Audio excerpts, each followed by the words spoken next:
If you earned $1 per second, then to make $1 million would take you about 11.5 days. But to make $1 billion would take you over 31.5 years.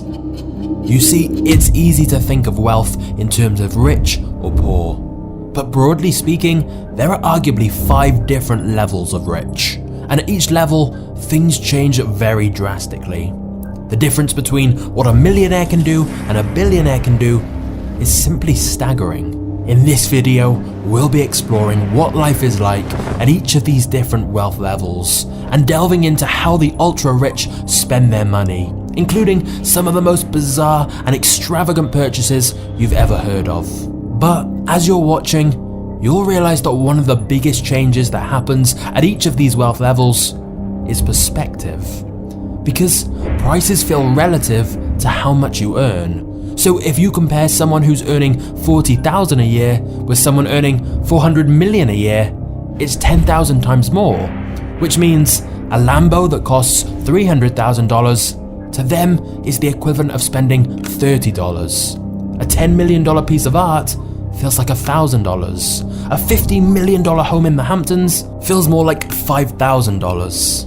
So, whilst to us, each of those purchases would feel so major, to a billionaire, it's not even something they'd really need to think about.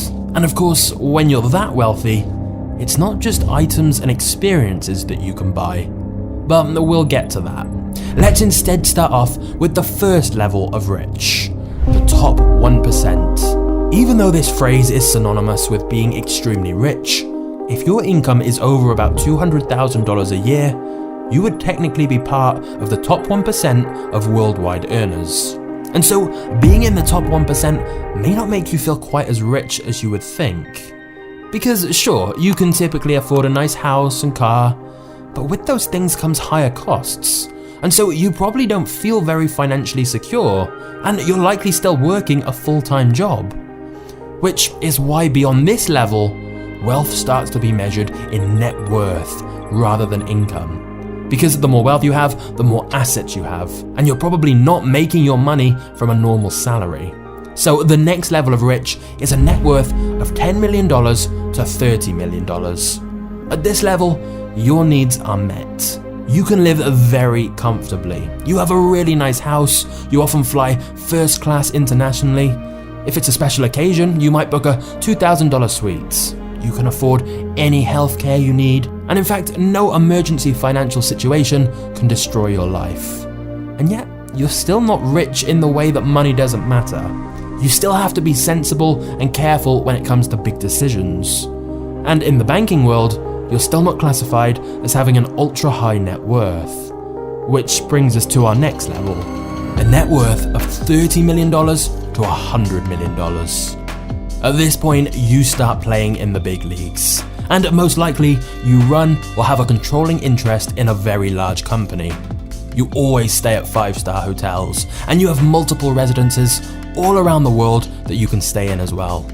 You take holidays during prime time, for example, going to Monaco for the Grand Prix, or Cannes for the film festival. And you won't bat an eyelid when the place you're staying at costs $10,000 to $20,000 per night. You have personal assistants and are starting to have people that others have to talk to get to you. You can buy pretty much anything that normal people think of as stuff rich people buy. Like you can buy any cars you want, the fanciest jewelry, and so on. Instead of flying first class, you'd fly private. Although, having said that, you'd typically charter a flight or own a private jet fractionally through a service like NetJets, instead of buying it outright and having to maintain it.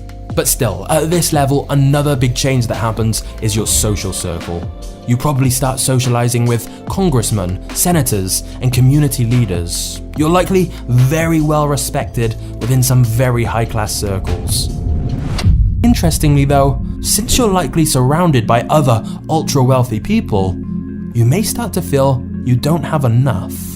Sure, you may have just bought a new Ferrari, but your friend has a limited edition version where only 5 were ever made. And sure, you had dinner with a local governor, but your billionaire friend just had dinner with the president. Even at this level, people are still looking above them, which brings us to our next level of wealth, $100 million to $1 billion net worth. To be at this level, you likely have ownership or control of a business that most of the public have heard of, even if they haven't heard of you directly. At this point, you can likely socialize with movie stars, rock stars, and the corporate elites. You can go pretty much anywhere you want and always in style. You have multiple residences with staff all over the world, with elite cars at every residence. If it's your thing, you might have a private island, and of course, a private yacht to get you there. Almost any experience you can dream up, you can have. Want to play tennis with your favorite star? Call his people. For a donation of $100,000 or more to his charity, you can probably play a match with him. Want your favorite band to come and play at your private party? Well, for the right price, they probably will. What about if you love art? Your people could arrange for the curator of the Louvre to show you around and show you some masterpieces they haven't exhibited in years. If you can dream an experience up, you can likely have it. Donations and fees can get you to anyone. And once you have many hundreds of millions of dollars, it's the same when it comes to buying things. You may hire people specifically to find you the most extravagant versions of items you can think of. For example, the Australian company Toilet Paper Man produces 22 karat gold toilet paper for a cost of over 1.3 million. And if you are going to quite literally flush money down the toilet, why not get a gold toilet or an entire gold bathroom to go with it? In fact, if you're ultra wealthy, you can literally have gold everything. How about a 24 karat gold water bottle, which in itself is a piece of designer art and comes with spring water from France and Fiji, combined with glacier water from Iceland? Or alternatively, how about the world's most expensive iPhone that has 24 karat gold casing and more than 600 white and black diamonds, plus sapphire glass for the screen? This obviously isn't available to the general public. To buy one, you're gonna need over $15 million. But this is the key. At this level, it's not just about buying the fanciest, most luxurious items, it's about getting the rarest and most exclusive things you possibly can. For example, you could get a limited edition pen that costs $160,000, has 4,810 diamonds inside, and only 8 are made each year. Or if you want to go a lot bigger than that, many billionaires turn to art. And not just rare paintings, but things like this dead shark art piece created by Damien Hirst that sold for $12 million. Or let's say you like piano. Well, here's the same crystal piano that was used for the Beijing Olympic Games that was purchased at a private auction for a record $3.2 million. You see, when you're at this wealth level, your mind is the only real limit to what is available. But then we have our final level, the 1 billion net worth and above. Now, before we get into what you can do as a billionaire, which honestly is pretty insane, it's worth noting that the number of billionaires on Forbes' annual rich list has significantly increased in recent years, and there's now around 2,755 known billionaires. Of course, it's possible there are more who have generational wealth that simply do a good job of staying very, very private. But either way, Forbes have estimated these 2,755 billionaires are worth a combined $13.1 trillion, and therefore have more wealth between them than the poorest 5 billion people on Earth combined. These statistics are overwhelming. But let's actually visualize it to put things in perspective. This rice example really highlights that even within this billionaire category, the difference between 1 billion and the kind of wealth Jeff Bezos or Elon Musk have is insanely vast. I'm also a big fan of James Jani's YouTube channel, and he did a great job of visualizing the difference between these large sums of money in a different way. So after seeing these examples, we've now got a better idea of the scale of $1 billion. So now let's look at what you can actually do with it. Because essentially, you can buy anything. And I do mean anything. We're no longer talking about luxurious items and experiences. Firstly, you can buy access. You can ask your staff to contact almost anyone on the planet and get a call back. It's amazing the level of access and respect $1 billion can get you.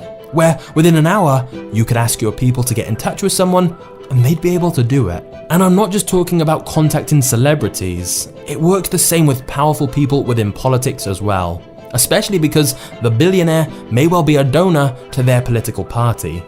And so, if you're a billionaire, you may occasionally meet with the heads of states and have conversations with them. Which brings us to the second thing $1 billion can buy: influence. As a billionaire, you have many ways to shape public policy and the public debate. And this isn't always done in some kind of evil way, like lobbying for lower taxes for rich people. Although, obviously that does happen. But the simple fact is, because of your wealth and connections, you can absolutely influence big changes in the world. And not just on a political level, because another thing you can buy is impact through philanthropy and charity. Your money can literally change countless lives. The question is, how do you distribute it? Clean water for villages? Fund new hospitals? Try to save a dying species of animal? With money, you can impact almost anything of your choice.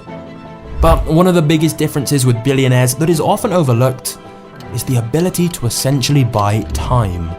You quite literally don't have to wait for anything. No lines, no sitting around. Just think about it. You've got your own private jet, so you just show up at the airport whenever you want, sit down in the plane, and 2 minutes later you're in the sky and can go wherever you wish. When you arrive, a driver will have already been arranged to pick you up and take you wherever you want to go. Your assistant will have already got the best table at the restaurant you mentioned wanting to eat at, or maybe your assistant arranged for a celebrity chef to come to one of your vacation homes instead, at whatever time you choose. Everything you could need is taken care of for you.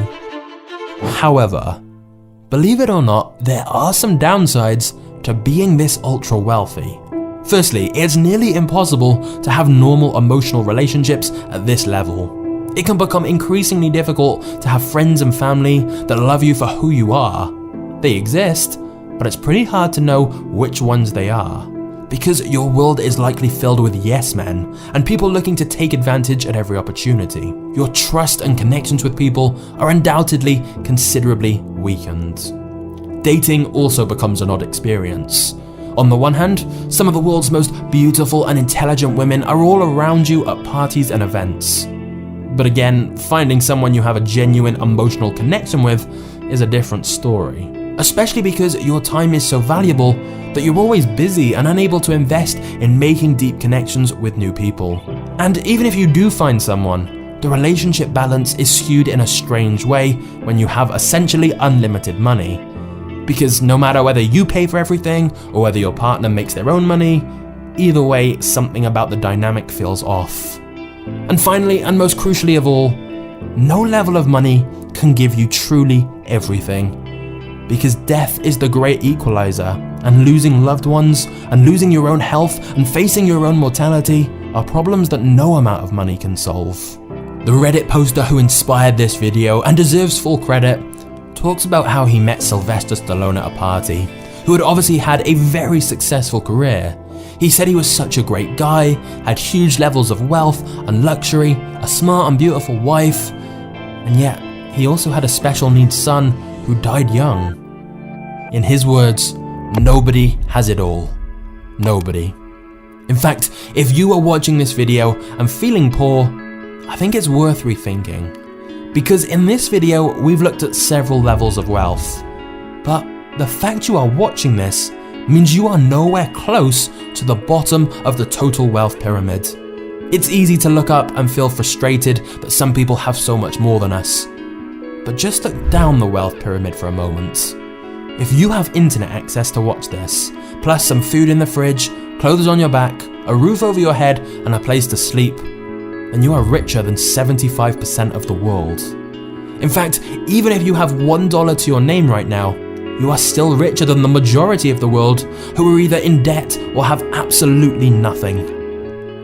What this video really highlights is that rich versus poor is so arbitrary. It's not two groups, there are many, many different levels. And compared to most of the world, you might well be a lot richer than you think. If you enjoyed this video, please make sure you subscribe and turn on notifications for future mini documentaries that are on the way. Thank you for watching to the end, you are a legend, and I'll see you next time. Cheers.